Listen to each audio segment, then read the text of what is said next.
Hi everybody, it's Christy from Artsy Bits by Kay, back with another video. Today we are going to unbox and look at the September Sketchbox. So here it is. Here's the artwork on the front. Really pretty piece this time. And we are going to see what's inside and see if it's worth it. Alright, so let's go ahead and open this up and see what we got inside. Brush pens. At least one brush pen. Alright. Oh man, there's a whole bunch in there. Sticker. I'm trying to make sure I've got everything out of it. Oh, one more. Holy rip. Okay. So here's the premium box card. Here's the artwork. Ooh, this is gorgeous. Look at that. This is by Rodora Jacob. Here's Rodoodle. That's cute. There's her information. And yeah, that's very exciting. How beautiful. Alright, so let's get this all laid out and see what's what. So we've got a Japanese traditional brush pen in what looks like red. We have another one in a pink color. Sai, looks like the brand name. Sai Akashiya. That's cool. So brush pens. And then we have a third one. This says Thinline, so this one looks a little different. It says a Thinline. This one's green. So that one looks a little bit different, so I guess we'll have to see if it works the same. Ooh, a brush sign pen, artist pen. What size is it? Ooh, it's like the super thin one. Cool. I have a bunch of these. I really like this brand from Pentel, so this is going to be fun. We have a Kingart inkline pen. Okay. Oh, it's like a chunky nib, chisel nib. Okay. Oh, so I have a bunch of these. I got them in a Scrawler box a while back, and then I got more of them just because I really like them. But these are the Albrecht Durer watercolor markers. They actually match all of the Faber Castell line of products. So I have the watercolor pencils. So this is which color? India red. Awesome. And it looks like a mop type brush. And a Winsor & Newton watercolor Promarker. Okay. Okay, so it's got a kind of like a bullet nib, but kind of like a more chunky. I guess it's just a bullet nib and a brush nib maybe. Yeah. Okay. So I'm going to swatch this stuff all out. And I mean, this seems like a lot of different supplies. I have no idea the value of any of these, except maybe this one and this one, but other than that, I have no idea. So let's go ahead and get to swatching.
Okay, so now it's time for the Is It Worth It section, my final thoughts and pricing, and I'm going to bring back my piece to show you guys in a minute.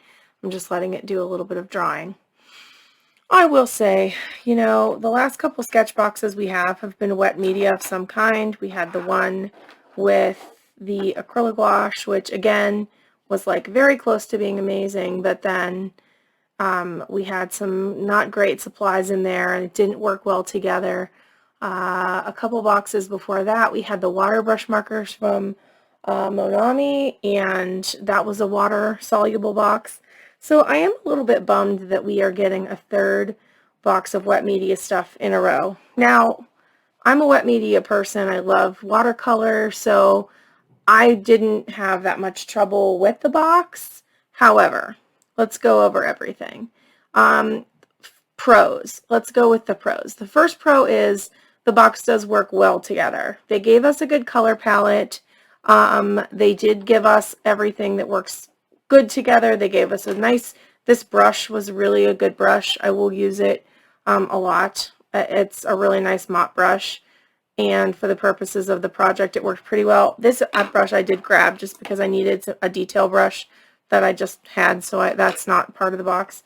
I really wish this was more of a water brush. Let's talk about all of these. And these are probably the biggest disappointment in this box.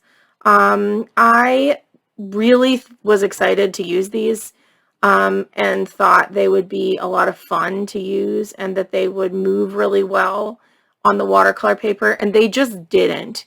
Unless I scribbled them on my palette and used them, they really didn't give me nice blooms with wet on wet, and they really didn't do what I wanted them to do with this project. Now, I think that for a different purpose, if I had actually used them as brush markers, they probably would have been great. However, these are products I'm familiar with, and these are watercolor markers. The goal of these is that you put them down and then they can move. And both the Faber Castell Albrecht Durer marker and the Winsor & Newton Promarker watercolor marker did that.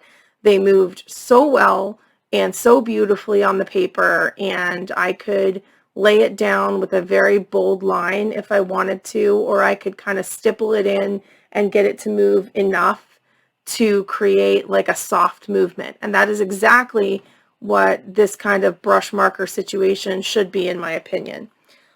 This guy, I will say there's a weird thing going on here because this marker is two different colors. It says that it is burnt umber. It says it's burnt umber, but I mean, one side of the marker does this. Look, that it's a little bit darker now that I've shaken it and been using it. And one side of the marker does this. And ladies and gentlemen, that shouldn't happen. And I know that Winsor & Newton Pro markers, the watercolor markers, are really good. So I'm going to have to play with this a little bit and see why it's like that. I thought maybe it was an old, like, one. I had actually reached out to Lindsay the Frugal Crafter, who has been using these and talking about how great they are. And I asked her, like, are they supposed to be different colors? And she said no. So she gave me a hack to try. I'm going to try it and get back to you. But I really do like this marker, and I just wish that both ends were the same color. I have a whole ton of these. I use these right in conjunction with my Ecoline brush pens, and they work really, really well. And so love this guy. Basically use this just to sign my name. This I didn't use at all. I feel like I could have left this out. There was enough brown in this box. I did not need this brown, and it didn't move with the ink. So that's kind of where I was at. Oh, and this guy was good. It was nice to have a black option that could both line and was water soluble for this particular process. So I was really happy with this, but I love these already, so I knew I was going to like it. So the question is it worth it? When I did my calculations, Sketchbox came to $49.02 by their calculation. My calculation was $43.43. That's only $3.43 more than I paid for this box. That's really not a value to me. I am a little bit disappointed, and I'm really, really hoping that Sketchbox really wows us for Inktober, because it's coming, it's next month, and I'm really hoping for something really cool that we can use all month and enjoy because I'm going to do Inktober, and I really, really would love for Sketchbox to blow me away. So I'm really hopeful that next month, like the reason that this box was a bit undervalued is because next box is going to be amazing. As for my final art piece, oh, the watercolor paper, it was good. It was Hahnrmuhle, so it was good. So here's my final piece. I really do like how it turned out after the fact. Like, it's kind of got this like 3D thing going on because I've got a couple layers of the veins there, and that was kind of an on-purpose effect that I wanted to give. It's really much more pronounced on the camera than it is, and you're really not getting as much of the green and the red, because my camera sucks, as is really there. And I will be honest with you, I used a little bit of Dr. Paige Martin's Bleed Proof White just to kind of clean up my edges because I was messy during this project. But I always knew that with these browns and reds, I wanted to kind of do a white oak leaf that looked like it had been laying on the ground for a while. So I had fun with this project. It did end up turning out really good. So I think that's it for me for today. I hope that you guys enjoyed the video, and I hope that you enjoyed watching me play around with some art supplies. Like I said, I wouldn't buy the Sketchbox. I would go buy these products with the money and maybe some other colors. Both of these are really good, and I feel like if you're wanting water-based markers, these are great, like light fast. I think they're light, and these are light fast. I don't know about these ones, but great pigment forward watercolor options. So thank you so much for watching today, and I hope that you guys enjoyed the video. Please like and subscribe if you want to continue to see more content from me. And until next time, we will see you guys. Have a great one. Bye-bye.